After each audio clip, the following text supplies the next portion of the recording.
Bem-vindo ao podcast Estrangeiros e Peregrinos. A mensagem de hoje será apresentada por Dennis Allen.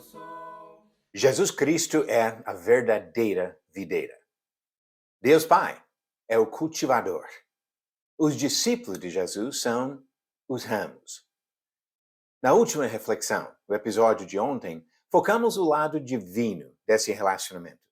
Agora vamos considerar o lado humano. O que Deus espera? O que Ele exige dos ramos?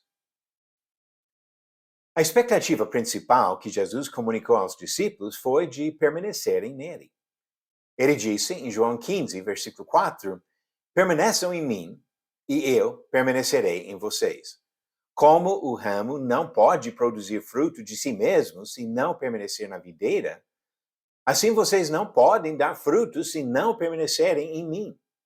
Eu sou a videira, vocês são os ramos. Quem permanece em mim e eu nele, esse dá muito fruto, porque sem mim vocês não podem fazer nada. A sobrevivência dos ramos depende da sua ligação com a videira. Quem não mantém a comunhão com Cristo não tem vida. Quem permanece em Jesus produz fruto. Ele disse no versículo 5, eu sou a videira, vocês são os ramos. Quem permanece em mim e eu nele, esse dá muito fruto, porque sem mim vocês não podem fazer nada. Na famosa parábola do semeador, Jesus disse que a palavra que penetra um coração bom produz fruto. Mateus 13, versículo 23. Fruto, no Novo Testamento, representa ideias diferentes, mas complementares. João Batista desafiou seus ouvintes a produzirem frutos dignos do arrependimento, mostrando uma mudança sincera no seu procedimento. Mateus 3, versículo 8. Paulo instruiu seus leitores a acrescentarem o fruto do Espírito, as atitudes e as condutas apropriadas para pessoas convertidas a Cristo. Ele disse em Gálatas 5, 22 e 23, mas o fruto do Espírito é amor, alegria, paz, longanimidade, benignidade, bondade, fidelidade, mansidão, domínio próprio. Em outro texto, ele associa fruto com boas obras realizadas pelo cristão. Colossenses capítulo 1, versículo 10.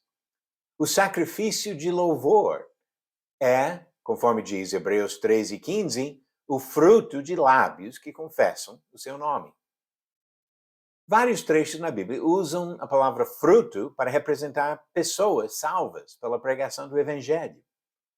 Assim, Jesus falou de campos prontos para a colheita.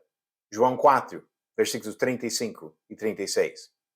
Tiago e Paulo descreveram os cristãos como primícias ou primeiros frutos.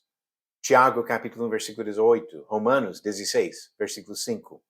E 1 Coríntios 16, versículo 15. Quem permanece em Cristo demonstra seu amor por obediência, seguindo o perfeito exemplo de Jesus. Ele disse em João 15, versículo 10, se vocês guardarem os meus mandamentos, permanecerão no meu amor, assim como também eu tenho guardado os mandamentos de meu Pai, e no seu amor permaneço. Todos os verdadeiros seguidores de Jesus são ramos da única videira que dá vida. A pergunta de ontem veio do livro de Gênesis, e a pergunta foi, Jacó deu o nome de Betel para um lugar que antes era chamado de Luz, Sol, Belém ou Berseba. E a resposta vem de Gênesis capítulo 28, versículo 19. Luz, diz esse texto, e ao lugar, cidade que antes se chamava Luz, deu o nome de Betel. Betel, que significa casa de Deus. E foi o lugar onde Jacó viu a escada e anjos descendo e subindo sobre essa escada.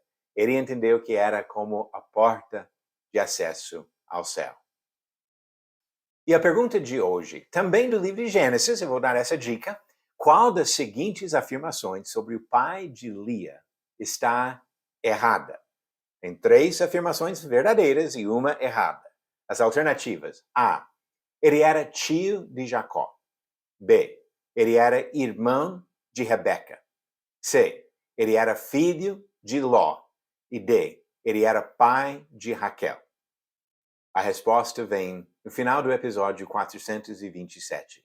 Bom estudo para você. É Jesus Cristo que dá vida. E todos nós que queremos a vida eterna, precisamos permanecer em Jesus, porque Ele é a videira e os seus discípulos são os ramos.